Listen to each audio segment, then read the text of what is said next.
Hey there, this is Chris Parry from EQUITY.GURU. We're talking today to Jordan Trimble, head honcho from Skyharbour Resources. SYH is the ticker symbol if you'd like to go check out what he's been doing. Um, Jordan, we've talked a lot over the years, and we've talked a lot about Skyharbour. And the reason that I keep coming back to you is I feel like there are big boys in the uranium industry that where the value's already been taken, and there are little guys where the value might not be taken for years. Skyharbour seems to be in that middle ground where the value is still there, but you're the next cab off the rank, like the company most likely, in my opinion, to elevate to the next level. Is that how you see yourself? I think so. I appreciate that. I mean, we've been around for almost a decade, as you know. We've been talking for years now, and we've gone through various cycles. We're coming out of what has been a long drawn out bear market in the uranium space, as you and I have talked about at length, and we're continuing to see the market strengthen, even though the equities have been softer over the last year and a half. That's more a function of the broader equity markets. However, as you pointed out, some of the larger companies like the Camecos, NextGens, and other developers, in particular Cameco, over in particular, the last 6 or 7 months have actually performed quite well. So we're seeing the sector, specifically the uranium sector, perform pretty well. Yet the mid cap and the smaller cap names have yet to kind of catch up to that, and I think that'll come. That's not unusual. We do see that typically in the commodities space, where you'll get, the junior mining companies typically can lag the larger cap and mid cap names. But the thesis is playing out beautifully, and with uranium, we're seeing the uranium price continue to tick higher. We can talk more about that, but I still think there's a lot of runway there for a much higher move in the uranium price over the coming years. There's no question that the trend is our friend right now, though, and I think that'll continue. But getting back to Skyharbour, look, we've been around for, as I said, 10 years, as you know, and I think most of your audience knows. We now have one of the largest land positions in northern Saskatchewan, in one of the top 3 mining districts in the world, in the Athabasca Basin in northern Saskatchewan.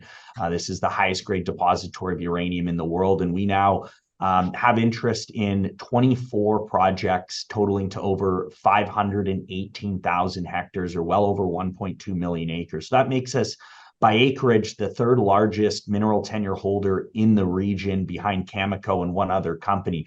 But in addition to having all that land, we have a very unique dual-pronged strategy to create value for the company and our shareholders. So first and foremost, we are an exploration company focused on exploration and discovery and resource expansion at our main projects of Russell Lake and Moore Lake.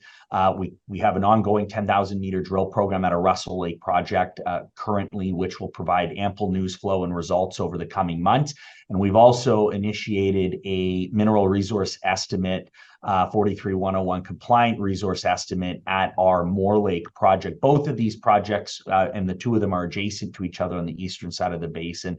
Both of these projects are advanced stage exploration assets that either host small uranium resources and or high grade uranium in historical drill results or in previous drilling that we've carried out. But the second part to the corporate strategy, as you alluded to earlier, is the prospect generation and prospect generator model that we employ. So in addition to spending our money and capital at our main assets, the more advanced stage exploration and early stage development projects that we have, we do act as a prospect generator, bringing in partner companies to fund the exploration at our secondary and tertiary projects. And we've now signed option agreements with 8 different companies across 9 of our projects in our portfolio. These 8 option agreements, 2 of which have been fulfilled. They're now joint ventures, one with Orano, France's largest nuclear company, and another with Azincourt at our Preston and East Preston projects, respectively. We have 6 other option agreements where the partners are still actively earning in. But in total, these 8 option agreements that we've signed amount to over 85 million in combined project consideration. So that's exploration funded by the partner companies, that's cash payments coming into Skyharbour, and that's shares being issued to Skyharbour by these partner companies. So that is assuming that these partner companies all complete their respective earn-ins. They do have the option to earn into the full amount that they can. So it is at their election.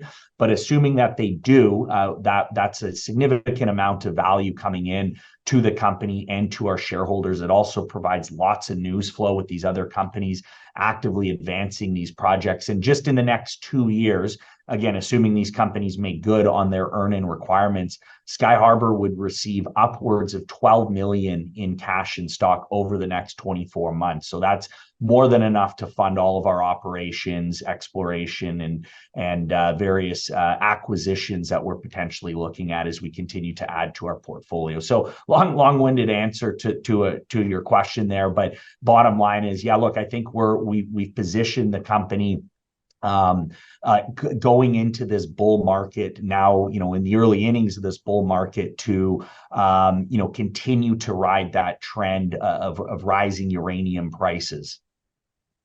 So 85 million potentially rolling into your projects, 12 million potentially rolling into your pocket. What's your market cap right now? Yeah, it's trading around a 60 million Canadian market cap. So of that 85 million, some of that has been spent, but the vast majority of it is yet to be spent over the next few years. And again, that is assuming these companies earn in. So yeah, no, I mean, that's a raging deal. Yeah, and I think it's important to note it's a secondary part to the business. I mean, a lot of people and investors, buy the stock or shareholders for the drilling and the resource expansion and discovery exploration that we're carrying out at our main projects and now a resource estimate at Moore Lake. I mean, that really is going to be a major source of news flow and value creation for the company over the coming months and coming years at our main assets. But we do offer this kind of unique dual-pronged strategy whereby you also get exposure to these other projects that other companies are exploring, are advancing. We would maintain a minority interest in these projects, assuming that the companies make good on their earnings. We also offer exposure directly through equity positions that we hold in these companies. And like I said, and like we talked about, we do get cash from these companies on an annual basis. Now, if any one of these companies is successful in making a new discovery, they go and they drill and they find a major new high-grade deposit. Needless to say, that's a huge win for them and a huge win for us. We also do typically keep an NSR on these various projects as well. So we maintain exposure to these secondary and tertiary projects without us having to go and raise many millions of dollars to advance these projects. It's important to note, and I think this gets overlooked with some investors, the mineral tenure, these properties in Saskatchewan, you do have to spend money each and every year if there's no banked up assessment credit on them. And so the model that we employ with these partner companies allows us to not have to worry about raising a ton of money and spending a bunch of money to keep all these claims in good standing, as most of our main projects, more advanced stage projects, have years of assessment credit banked up. And the projects that are secondary and tertiary that we option or JV out, these other partner companies are funding the work at. So it's like you're a coiled spring there. If uranium does just fine, you do just fine. But if uranium as a sector suddenly pops off, you're way overloaded with projects that are actively being worked on. If one of those projects gets a discovery, you pop off again. So it's almost like if uranium goes up, you're almost like a 3 or 4x on what you would otherwise be if you just had one project. Yeah, I mean, we do offer, additional leverage or torque just by our very nature of being a smaller cap company. But yes, in addition to that, given that we've got multiple irons in the fire of any one of our partner companies, or certainly if we hit at one of our projects that we're 100% funding, that's a major win, and that's a major development for the company and our shareholders. And having been doing this now for a decade and having studied the discovery and exploration history in the Athabasca Basin, they're not easy discoveries to make. They're relatively small tonnage, very, very high grade, but relatively small tonnage deposits. And so I think, a good strategy is to have these multiple irons in the fire, especially if you're not having to fund all of that. If most of the funding can be coming from partner companies, it gives you exposure to several lottery tickets, if you will, versus just one that is make or break.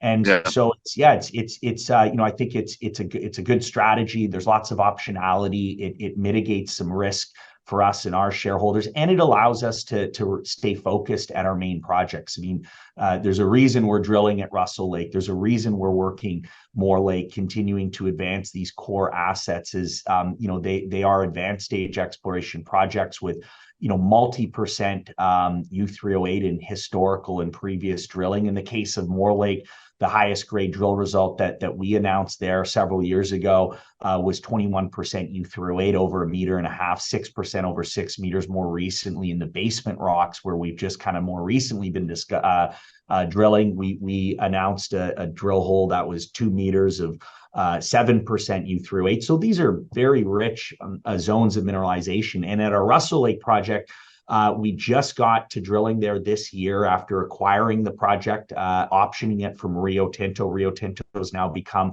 our second largest strategic corporate shareholder behind Denison Mines. Denison has maintained over 7% equity stake in the company. They're our largest shareholder and a very, very close strategic partner of ours. Dave Cates, who's the president and CEO, is a director of Skyharbour and personally is a large shareholder. But getting back to Russell Lake, which is adjacent to Denison's flagship Wheeler River project as well, we have an ongoing 10,000 meter drill program. We're going to have lots of news flow from that. So we're just getting to work there at that project. We're already planning a follow-up 4,000 to 5,000 meter drill program at Russell Lake later this year. We're funded for that and permitted for that.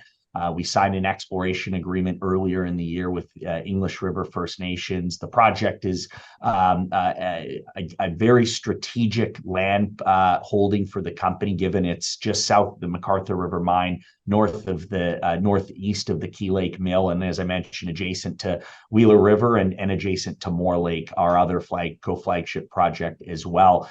So it's a very exciting time for the company, given the news that we have coming up, given the work that we're doing, lots of drill results to come from Russell, resource estimate at Moore Lake, and then all of the news flow from these various partner companies. We are expecting 3 or 4 of these partner companies to be either drilling or carrying out larger exploration and field programs within the coming months and going into the new year.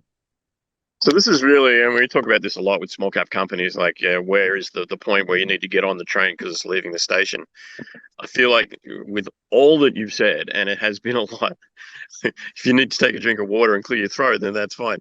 There is a lot of stuff happening, which your general prospect generators, I don't want to be critical of competition, but generally speaking, the risk with a prospect generator is they're just collecting, right? They might flip something once in a while, but there's not a lot of work that's done across the board to progress their properties to a place where they become important. And I think maybe the mid-cap explorers, that's the discount is the work actually going to be done? Are you going to be in a position where you can't raise money and you can't get things happening and you don't have enough in the ground to keep the property? All of these risk factors with Skyharbour are non-existent. I mean, like, you've got money in the bank. You've got big partners who clearly, are able to do a lot more due diligence than your average retail investor, who have invested in your company personally and as their own companies. You've got projects that are advancing before our eyes. You've got a sector that's where the commodity is going up. I try to look for the risk factor. I try to look for the dark horse of the apocalypse that might be just around the corner and might take everything away. And some of the smaller guys that we've looked at over the last few years, it gets too cold, the drills break because the ice moves and the whole company is in peril. there's no situation that puts you in that similar place. Yeah, well, I mean, look, exploration is a risky business, but you're right. I mean, we've, with the model that we employ and, having the prospect generator business that we've built up over the course of the last, call it half a dozen years or so, and then, more recently, adding in projects that are more advanced stage exploration assets like Russell, even more recently, like South Dufferin. We just announced 100% acquisition of that drill ready project from Denison. That'll fit into our prospect generator business as we'll look to find an option or JV partner on that property. But yes, it's exploration. Mineral exploration is a high risk business, and we have been able to mitigate some of the risk around that, while again continuing to offer that high grade discovery and exploration upside potential and exposure to investors. But I think, and also another key point to talk about is where we're at in the Athabasca Basin, and how this pertains to what's happening globally. I can't emphasize enough the significance of how good a jurisdiction the Athabasca Basin is. It's again, like I said, consistently ranked as a top mining district, but specifically in uranium and in certain energy commodities, we've seen the market bifurcate globally, east versus west, and it really kind of got going after the Russia-Ukraine war broke out. And uranium has been one of the few commodities that has not been. There's legislation now in the U.S. that'll likely be passed and legislated here that will ultimately ban Russian nuclear fuel imports into the U.S., but it's over a period of time. And up until recently, there haven't been any formal government sanctions in the West on Russian nuclear fuel. And I think that says a lot. That shows that the market, the Western utilities, and the market in the West is heavily reliant on Eastern supplies, in particular Russian conversion and enrichment.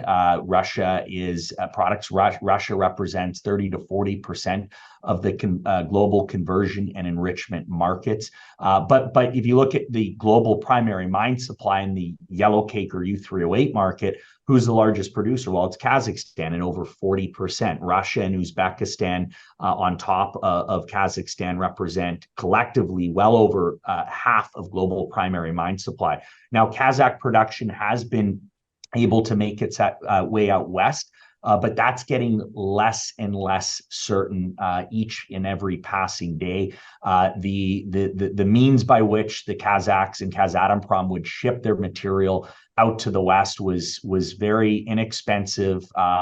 Was just basically load it up onto a train it through Russia, and it would go out through the port of St. Petersburg. Now that's continued, but it's looking less and less likely that will be a reliable route for this material from Kazakhstan to get out west. And in fact, recently there's been some issues with insurance on that material being shipped out from the port of St. Petersburg.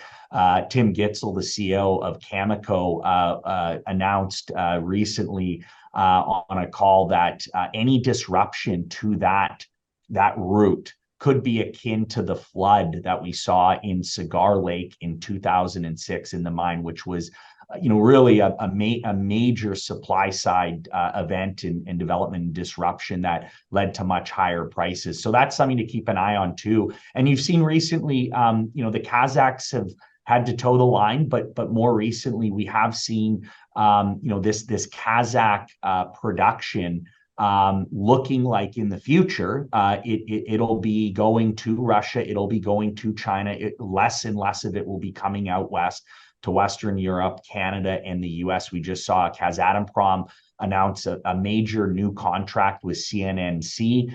We saw Rosatom buy a 49% interest in a major mine owned and operated by Kazatomprom. So we're seeing the influence of Russia and China on Kazakhstan really kind of unfold here. And I think it's safe to say that if you're a Western utility at this point, there's cause for concern. There's cause for concern that that this supply, which has been abundant, has been relatively cheap for a number of years now, isn't necessarily going to be there as abundant as it was and as inexpensive as it was. And so that's where Western utilities, particular in the US, are going to have to start sourcing material from Western suppliers. And that, that's the Athabasca Basin, that's parts of the US, parts of Australia, but really the Athabasca Basin, from, when you look at all the boxes that you want to check, it checks all of them. Geologically, it's the highest grade depository of uranium in the world. It's in one of the best mining districts in Saskatchewan. There's a long history of mining there. The permitting process is clear. Geopolitically, you don't have the issues that you have in other parts of the world. So, this I think is important to emphasize right now as the market continues to bifurcate, as we continue to see a growing structural supply deficit, in particular in the West. When you look at globally, 190 million pounds of global global demand in the backdrop of 140 to 145 million pounds of global primary mine supply, there's a significant structural deficit, which has been met with secondary supplies and inventories. Those inventories, secondary supplies are dwindling. We have underfeeding to overfeeding. We have these new physical holding companies that are buying material like Sprott, like Yellowcake, right? So that supply deficit is the market's gonna continue to tighten up. But if you look at it west and east, it's even more exacerbated. It's extreme in the West, where we're not producing enough material to meet the requirements of these Western utility companies. And it's important to note too, even though we haven't seen the kind of growth in nuclear and uranium demand in the West that we've seen in the East, China, for example, has been the center of growth, and they're planning to build 150 new nuclear power plants over the next 15 years. We are starting to see this Western resurgence in nuclear energy. Just in the last few weeks, the first nuclear power plant reactor that in the U.S. In 30 years came online at Vogtle in Georgia, and we're seeing a lot of headway being made with SMRs. We're seeing number of countries in Europe doubling down on their nuclear power plant expansion plans, in particular France and some other countries in Europe. We're seeing headway being made in South Korea as well as in Japan. So countries in the West recognize, given they're pushing for decarbonization, they recognize the importance of nuclear as the only source of emissions-free baseload electricity. And there's really no pathway to a carbon neutral grid or economy without nuclear in the mix, right? And so again, it's very, very important that, I want to emphasize the importance of Western supply versus Eastern supply. Lots to think of there, but as you mentioned, the fact that a nuclear plant has come online in the US for the first time in a long time, it really does indicate the beginnings of the next wave. I still see, in social media, when people mention nuclear energy, there's always the folks that come in and start complaining that they're worried about three-headed fish and 3 Mile Island. But I feel like the news on that, the information that nuclear power today is a lot different than it was in 1970s era, Soviet era Russia. Like, honestly, there's nuclear power plants on the back of battleships right now, right? It's clearly a very different energy than it was even 10, 15 years ago. Yeah, that's a great point, Chris. I mean, that is the reality of it. This industry has come a long way, like any industry, right? It evolves, it grows, it becomes more safe. A nuclear power plant today coming online is a lot different than a nuclear power plant in Soviet Russia 30 years ago, needs to say, right? So, if you look, the numbers don't lie, right? I mean, if you look at The safest form of electricity generation on a per terawatt hour basis, it's nuclear by a long shot, right? Yes, you have had a couple of nuclear accidents, two in particular that were meltdowns in Chernobyl and Fukushima, 3 Mile Island being a partial meltdown. But this is a source of emissions-free electricity that's been generating electricity, and a lot of it for decades now. And these new nuclear power plants, especially the Gen 4 models and types of nuclear power plants, the small modular reactors that are coming to market, these are modern, very, very efficient, very safe designs. And I think, just to kind of segue into the SMR market, this is a major emerging market in this industry. This could very well be, with these small modular reactors, this could be the electric vehicle for uranium, as electric vehicles were for lithium and battery metal demand. As these small modular reactors are commercialized or rolled out, they're building the first one here in Canada, the first SMR in North America. It's being built at the Darlington plant in Ontario. The Canadian Infrastructure Bank handed over $1 billion to fund it. So these are coming to market, and if they work as they're intended to work, this could be a huge transformational moment for this industry, especially in the West. And needless to say, they need fuel and they need uranium. And so that's an exciting new development. There's very little in the way of, forecasts or estimates. So you haven't really seen this potential new demand priced into the market, priced into the uranium price.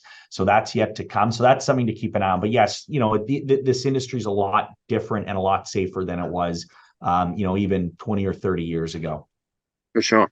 So there's always the elephant in the room when I talk to people about Skyharbour, and that is you're one good piece of news away, not just from elevating the stock price, but from one of your partners or one of your investors deciding that it's cheaper to buy you than to partner with you. We've talked briefly about that, and you keep your cards very close to your chest, but I know that we're having guys from Rio Tinto on hanging around. They know all of what's coming, and they've clearly already made an investment. How likely do you think it is that Skyharbour gets to a place? We won't put a timetable on it, but is it a when and not if? Yeah, I mean, look, we talked about this in previous interviews, just from a high level of, if you look at where we are at and where we are, I'd say, relative to peers, and where the industry is going, and this is, again, having talked about the Athabasca Basin and the importance of the Athabasca for Western nuclear fuel going forward. It's still a relatively uncrowded sector, right? And M&A does typically pick up as the market improves, as there's more demand, investor demand and out there, and the cost of capital goes down, and bigger companies are looking to expand and grow through acquisition. So I think we're coming into a period where you will see M&A pick up. We saw just last year around this time a peer group company of ours, UEX, which was a company that was well established in the Athabasca Basin. There was a bidding war for them. They were ultimately acquired by UEC, although there was Denison and UEC were bidding on them. And there's very few companies that occupy this, call it $40 million to $400 million market cap range in the Athabasca Basin. And the Skyharbour's one, there's a few others, but it's not like there's a whole bunch of companies that have been around for a while, have built up an asset base that does host resources, does have the potential for additional high-grade uranium discoveries, and a very large land package like we have. I mean, that takes a long time to build up, right? And built up a bit of a brand in the basin. So I think when you look at it, you look at, okay, well, how many companies are in that space? There aren't that many, and so that's kind of a unique feature of Skyharbour. And yeah, ultimately our goal for the company hopefully on the back of exploration success and a higher uranium price and improving market. But the goal is ultimately to be acquired. That's what we've set out to do here. That is the vision. And there's going to be interest from larger companies going forward as we continue to add value with the projects. And there's also, getting back to the prospect generator part of the business, that does give us a bit of optionality with potential transactions down the road. It allows for the potential for there to be a spin co if that does come to fruition. So yeah, I mean, look, we're gonna just continue doing what we're doing day to day, which is continue advancing our projects, working with our partner companies, and also trying to bring in new partners at the various 100% of projects we do not own. And hopefully one day we're in a position where we can look to execute on a transaction. Have you had a day off in the last 5 years? Yeah. I mean, it's been full-time go. And look, I will say this, now that we do have this rising tide with the uranium price, with the uranium market, now's the time to get even more active and busy and pounce while we can and be as opportunistic as we can, because like we've seen for a decade, you can go through very long, drawn out bear markets. It does result in a better bull market, typically speaking, once you come out of it. But there can be very long periods of drought. So when things are moving in the right direction, and especially when it's the early days of it, which I want to emphasize that I think still got a long way to go from $55-56 a pound uranium. Now's the time not to rest and to be as opportunistic as we possibly can as the market continues to move higher. So the answer is 0 days and 0 days in the future. Well, we can rest once the mission is accomplished. I suspect that if you do get taken out, that one of the assets that will be being purchased is you and the C-suite. Not to name any names, but there's a lot of knuckleheads out there running exploration companies, and you've set out to build what you have now built.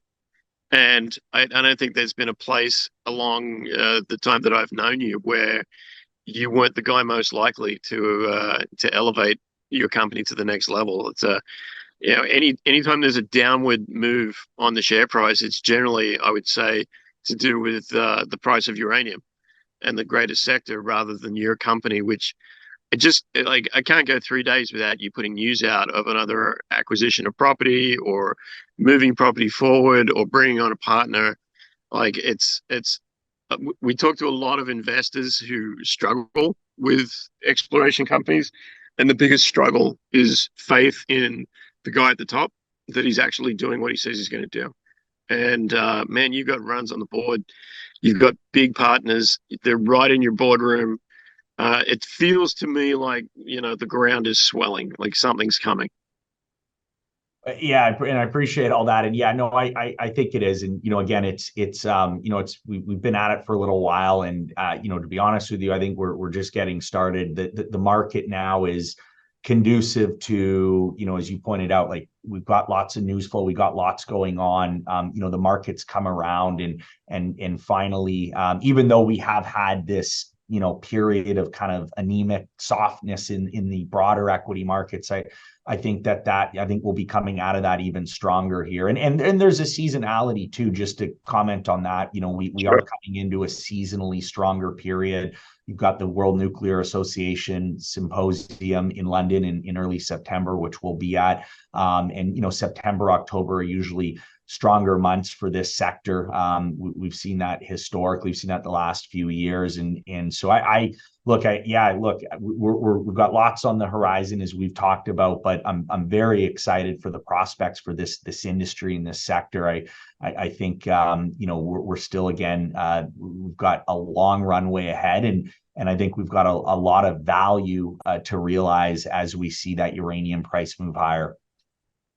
Is there an aspect of Skyharbour that frustrates you, that you have as a focus to improve, to upgrade, to do better, to make sure more people know about it? Like, is there something about your business model where you think, I wish people knew what I know?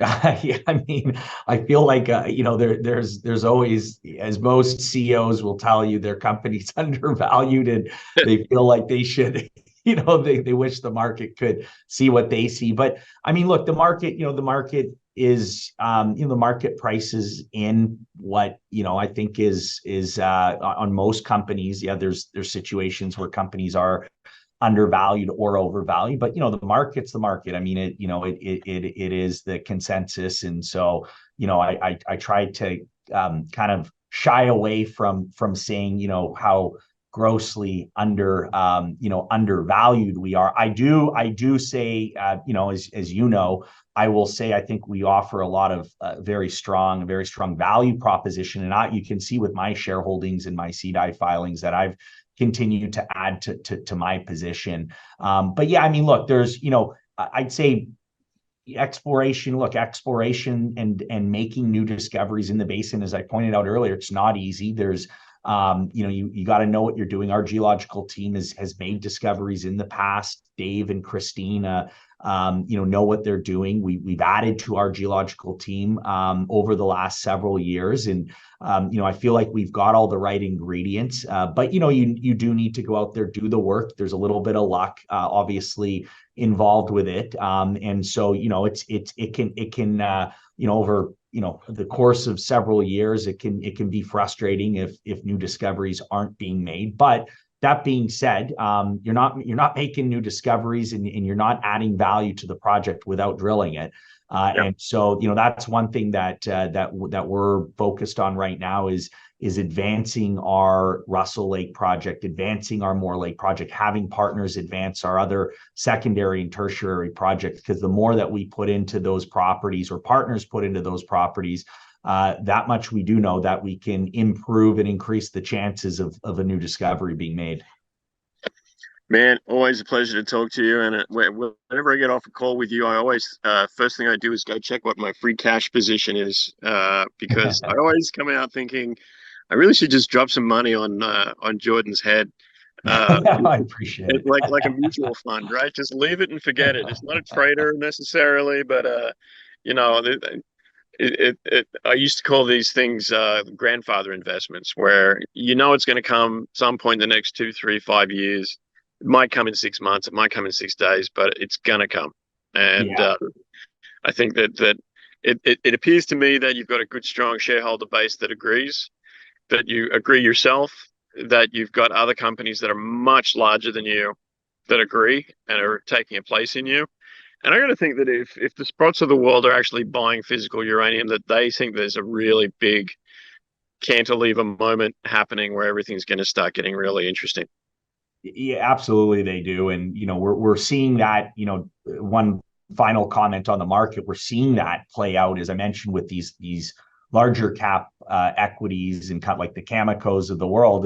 Really, it's just Cameco is the only kind of larger mega cap in the space, producer in the space. But they've been consistently hitting 10-12 year highs over the last 6 or 7 months. So that's institutional money, generalist money coming into the market, and that will trickle its way down from the larger cap to the mid caps to the smaller caps. Man, I'll let you get back to it because I know you've got a to-do list as long as my arm. But let's talk again in the next few weeks, because every time we talk about Skyharbour, it seems like it's just inching closer to something really big. Absolutely. No, looking forward to catching up with you again, Chris. Thanks, man. Take care. Bye. That's Skyharbour. SYH is the ticker symbol. Go have a look at the projects. A lot of times people will get out of these interviews and go look at the stock price. The projects and the partners, I think, is what you want to go have a look at, because that really is that's the business model writ large.